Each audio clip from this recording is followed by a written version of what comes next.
What is up? Welcome back to the SuperCoach Experience podcast. I'm your host, Brandon Savage, the coach of the Xavier Turbos. Round 22 is in the books, and it's safe to say I think I shit the bed. I absolutely shit the bed hard, and I didn't even shit the bed just a little bit. I just shit it completely.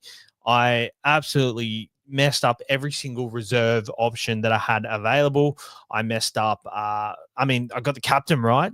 I messed up probably my few purchases in the last couple of weeks a couple of times, and it just hasn't been a good week for me, SuperCoach wise. But I'm here for the Sunday wrap up to wrap up the week. But if you do have questions, please jump in the stream and let me know what you scored and what questions you have for the week coming up. I have one trade left, so coming into the back end of the season, shitting the bed is not what you want to happen to your team prior to having no trades and having another injury in Herbie absolutely killing your season. I had a good feeling about Herbie. He was on 71 after 18 minutes, and he was looking like a massive score. I had a free loop ready to go.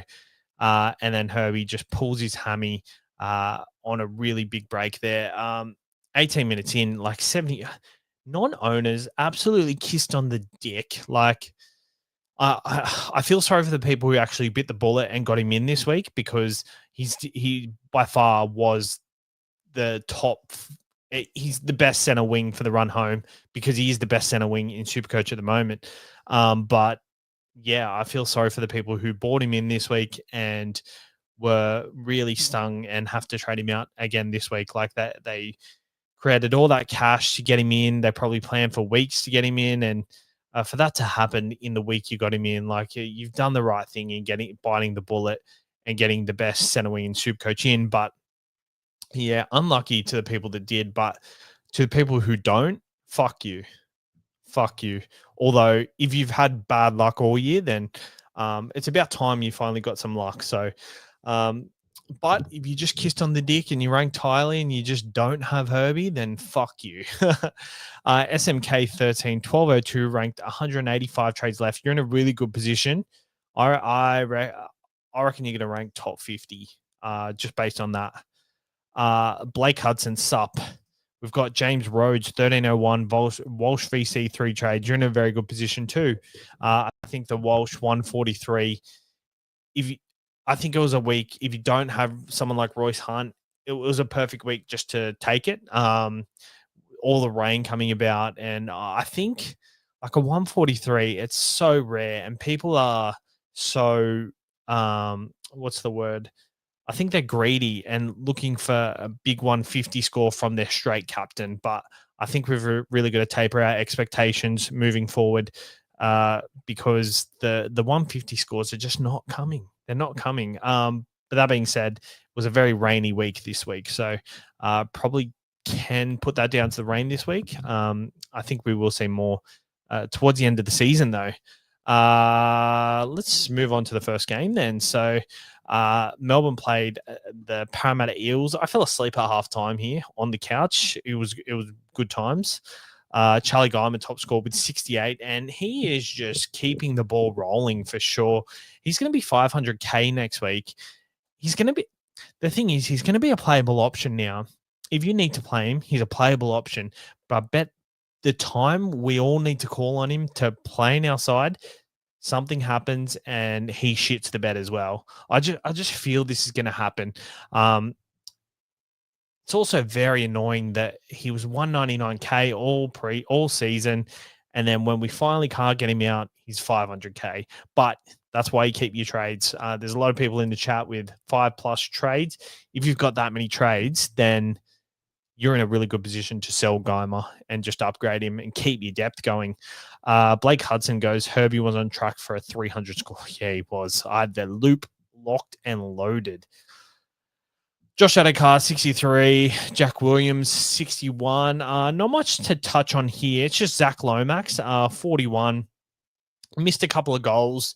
And that Melbourne side is the side lots of teams tend not to target. So, like for me, 41s is absolute floor.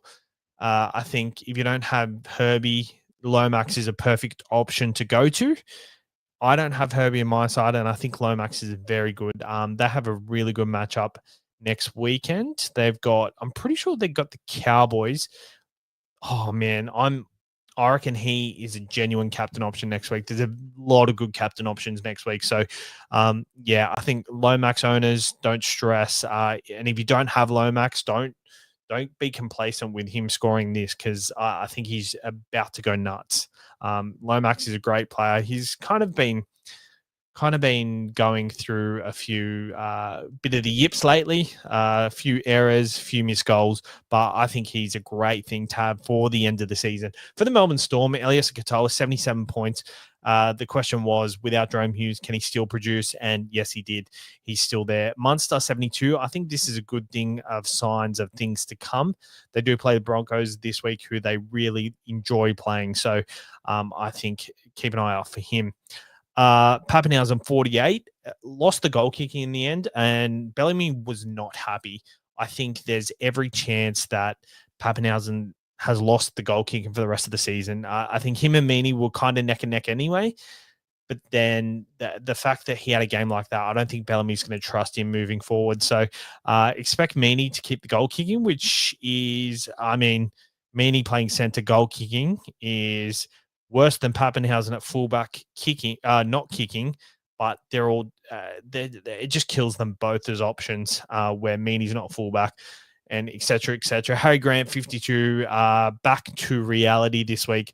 Did have a try assist with a line break assist as well. So like 32 without that is very concerning. I think that's what he is. He doesn't produce those kind of base scores that you expect from your hookers, like the 40 tackles a game. But what he will do, he can get those 3 try assists a game for you. So I think with Harry Grant, like if you've locked in your hooker, just, lock him in. I think he's still a decent option going forward if you haven't locked in your hooker. So, sorry, I didn't touch on my score. It's 1,025. Yes, absolute shit the bed territories. As the caption says, the bed has been soiled. Moving on to the Warriors and the Dolphins game, and it was the Herbie show here. 69 points after 18 minutes. He had 3 line breaks in that first 18 minutes, and he was absolutely carving up. I was ready for a SuperCoach record. The Warriors have been underwhelming, and these injuries have really hurt them lately. This is just so sad to see because it looks like he's probably gone for the season just because there is 6 weeks left. There'll be 4 weeks left after this week, 4 or 5. We might get him back for the last round depending on how serious it is, but dare I say, I don't think we're going to see him again. I guess just continuing on the Dolphins, if you don't have many trades, maybe holding Herbie might be a thing unless you don't have a Lomax or the center wing is probably a really good place to look for a pod.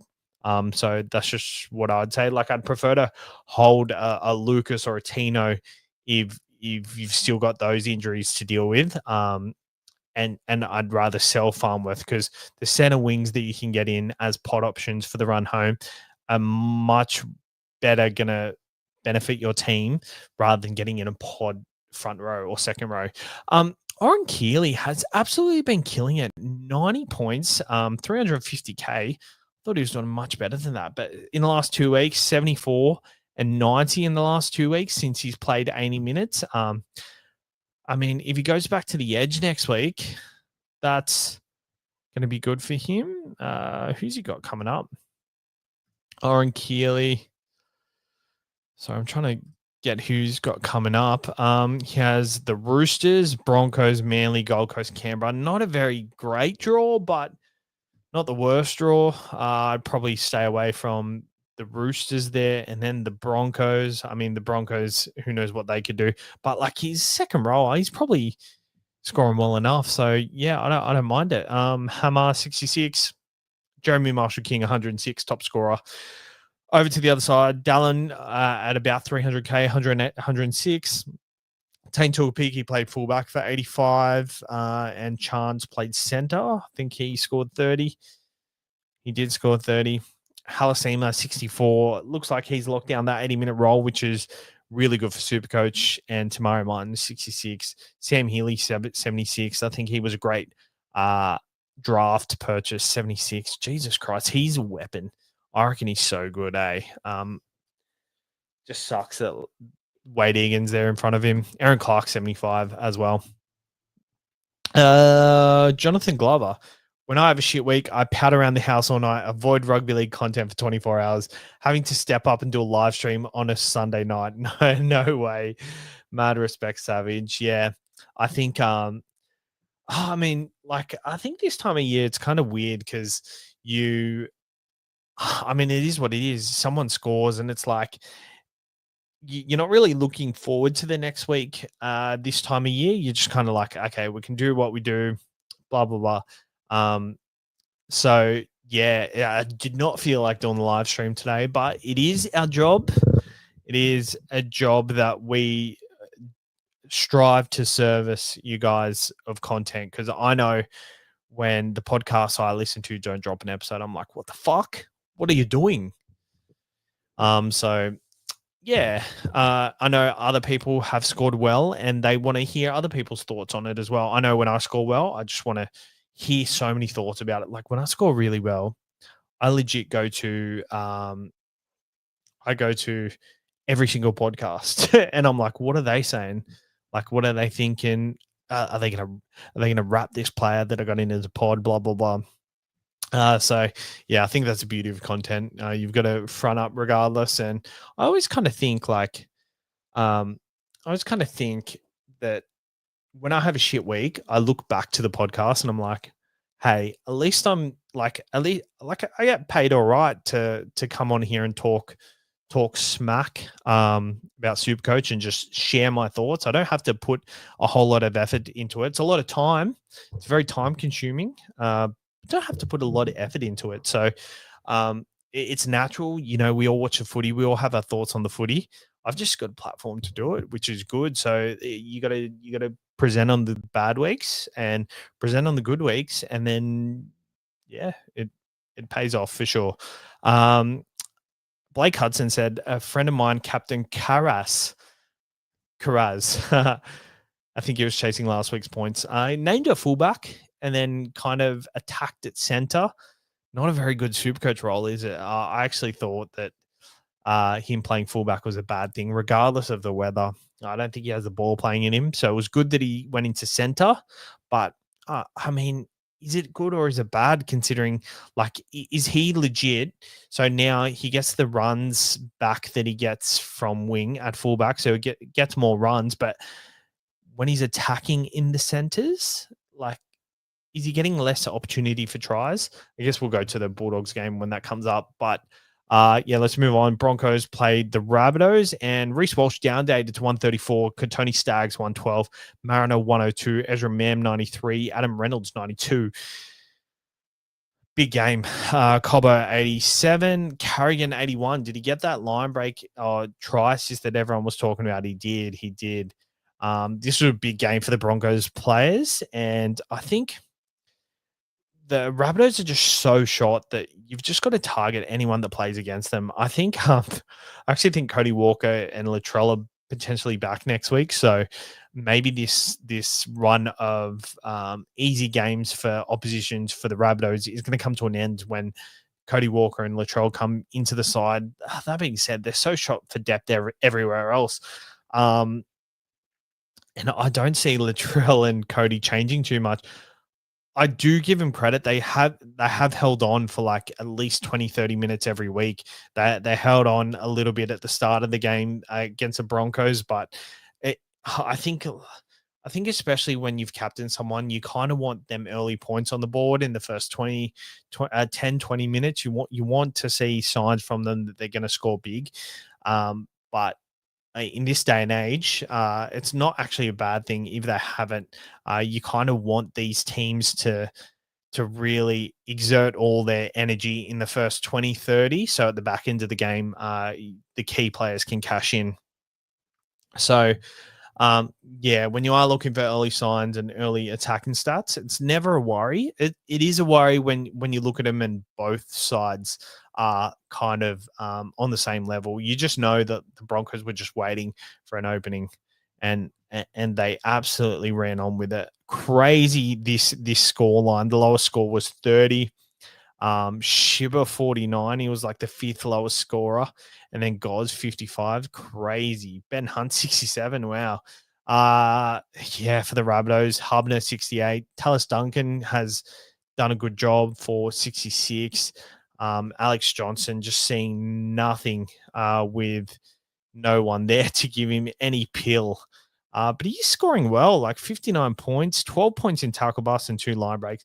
I've got to say, Alex Johnston, like considering how much of a low ceiling he has, he's been really good. Like, look at these score. Like, the first score that stands out to me there is that 20 against the Dolphins, but 102, 53, 55, 137, 20, 106, 86, 46. Like, he's been pretty good for his standards this year. And like in that run, like he scored 137 against Melbourne with 4 tries. Apart from that, with his 20, 106, 86, 46, he scored 1 try in that. And, you know, that's an average of 126, 112, 158. 158 divided by 4. It's about 39 point. It's not a very good average, is it? That 20 really takes him down. We've got Ange, unless you're Reece Walsh. Hubner looks like a handy 6th second rower. I mean, at the moment, yeah, for sure. He's playing big minutes and he's got a lot of ticker. You know, 68 points. He did score a line break try in the end, but he's got those attacking stats in him, 30 points in tackles, and only 11 points in runs, but that's a 41 base, which you'll definitely take as a 6th second rower. Like, there's no need to sell him at this stage of the year. Not enough value there. Moving on to the Titans, played the Panthers, and Jaden Campbell. I left him on the pine. For Lockie Galvin, who scored 20. Brimson scored 117. I talked Timmy out of playing him. I think Timmy wasn't going to play him, but just the only dry game of the week, we should have seen better into this. The Panthers dominated in the first half, and then the Titans come back. But Nathan Cleary, what a wizard. That field goal, oh my God, what a freak. Can just pull off those sorts of plays any chance he gets. And he's like seriously the only player that can do that. Like, there's so many players in the game that can do it when things go their way. But for him, he makes it happen. Like, Mitch Kenny threw the ball 20 meters and he had to make sure that when he got the ball that he didn't step forward. He actually stepped back. And then, so he had like no momentum going into the kick, 40 meters straight as you come. I can't believe people don't. Like, it is so good that he hits a field goal like that, whereas so many other people have so much time to hit it good. They shank it no pressure. It's just the pressure doesn't get to him. What a freak. 106 points. Very popular captain. I'm happy with 106, to be honest. I think if you went cute this week, yeah, Reece Walsh 134 would have been nice, but he's only scored 28 points more. For the Titans, Furmore 61. It seems the Titans perform better when Tino isn't in the side. Seems like they kind of got a bit of a pack mentality when these big dogs aren't in the side. So Jaden Campbell, that's back-to-back tons, and I'm very excited to have him next week against the Rabbitohs. The Rabbitohs probably show up next week and he probably scores 8 points for the HIA, just like he did a couple of weeks ago for me. Casey McLean with the game-winning try assist, 81 points. What a weapon. Edwards, 78. To'o, 51. I think the ball, Panthers, like, if you could pinpoint anywhere the Panthers attack, where would you pinpoint? They don't attack certain edges. So I think someone like To'o's probably a mistake if you're looking at getting in a pod center wing, because the Panthers' edges, they don't favor one side. I think it's purely game dependent, and game to game. They never just attack one side all game, just like we saw the other week where the Roosters attacked the Melbourne right edge.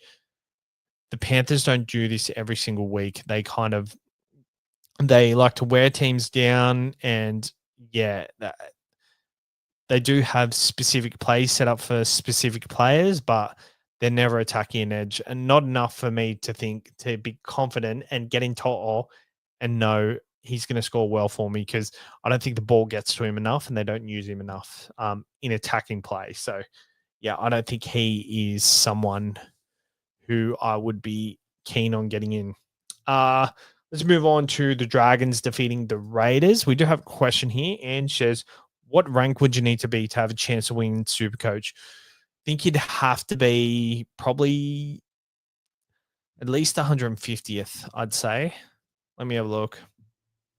So we have 5 weeks to go. First is 27,569. 20 or 20. So yeah, see, 150th is probably way too far. 25,669. So they're like 600 points behind first. You'd probably need to be 100th at least.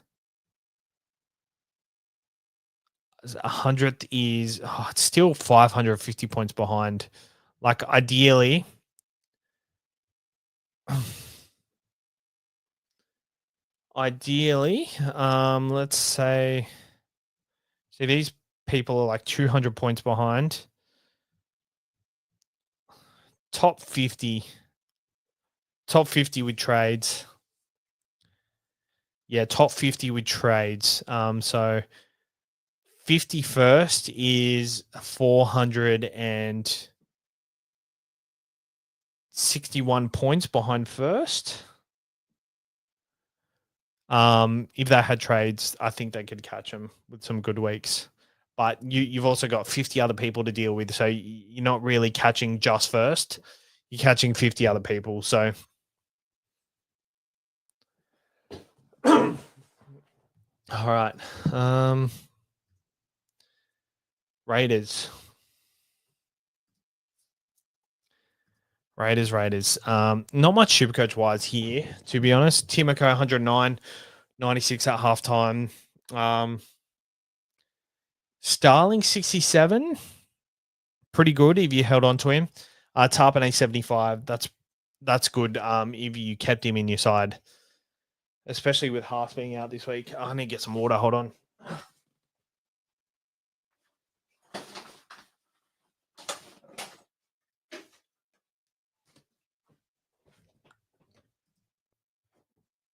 Oh.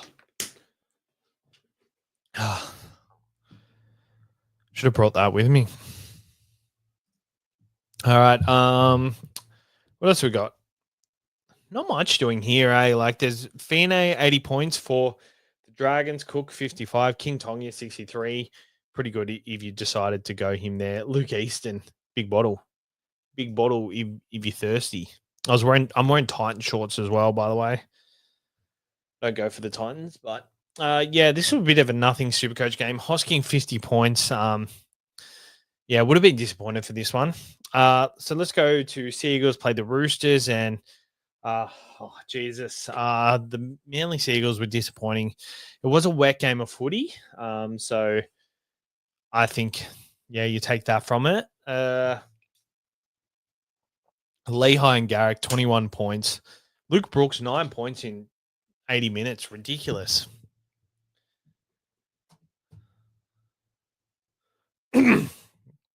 Oh, geez. Yeah, I'm a bit concerned about Garrick and Hopewade. It looks like Tommy's going to go back to fullback. He played fullback majority of the game after Hopewade went off. And Garrick went back to center, which I like Supercoach-wise. Less attacking opportunities, but I don't know. Yeah, no Olakawatu on that right edge. Maybe Garrick is just not an option anymore. They do have a really good draw coming up, though. I'm actually very keen to keep Trebojevic in my side. They've got Raiders and Tigers in the next two.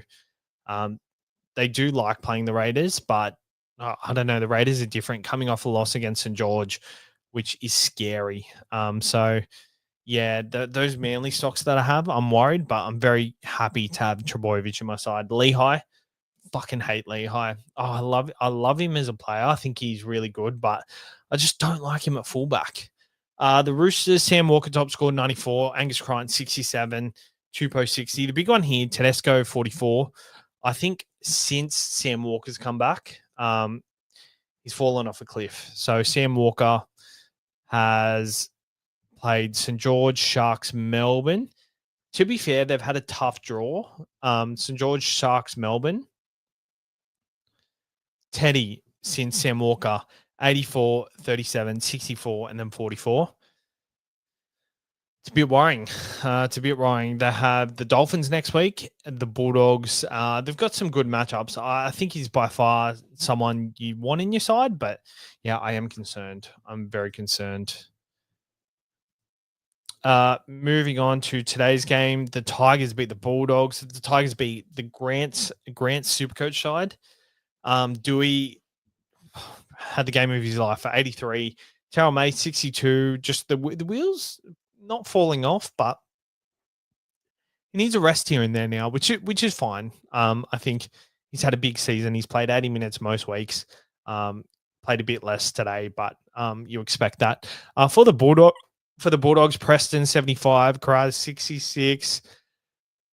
Crichton playing fullback in attacking ball, 2 try assists and goal kicking. I think he's huge. I think he's not a bad pod option. The run home, 590K. He has the Warriors next week, which I don't mind. Then the Roosters, Melbourne, Penrith. Oh, that's gross, isn't it?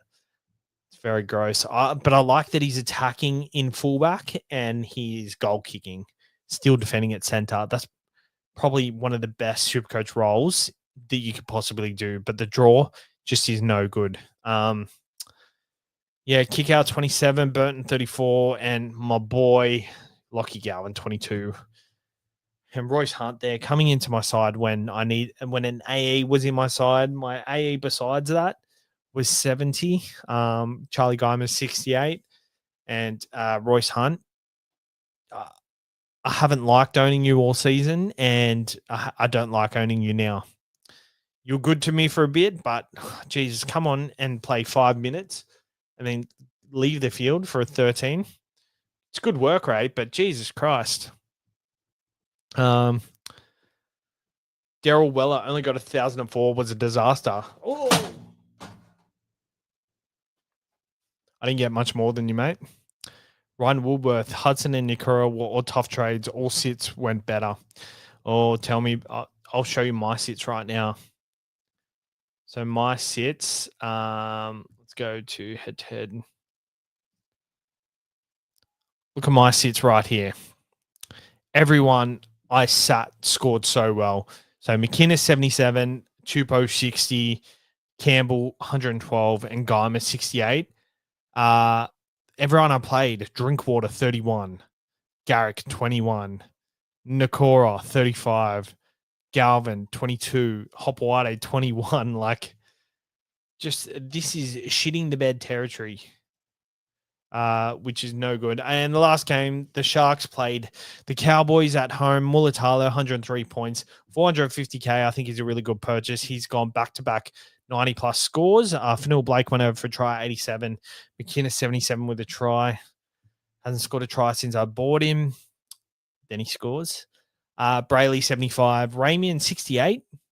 Pretty good. I'm very happy with that as an owner. Kennedy 68. Hines 66. Trindle sucks. And for the Cowboys, Robson 61. Drinky 31. I think if you sat Drinky today, I think you're a smart person because all signs pointed to Drinky not being a play today. All right. Any questions before we head off? Because I think I'm going to head off soon because I'm going to have a shower and go to bed. But yeah, that week of SuperCoach was a tough one. We shit the bed, but it's okay. Hopefully we don't drop too much in the ranks and we kick forward. Anyway, thank you for tuning in for the Sunday live stream. It's been a good one. It's been a great one. No, it hasn't been great. I'm rattled, to be honest. I don't know where my head's at for next week. I have one trade left. Do I trade out Herbie for a Lomax? I don't have Lomax. Do I do it? But yeah, tune in on Tuesday to find out. Thank you for tuning in, and we'll see you next week.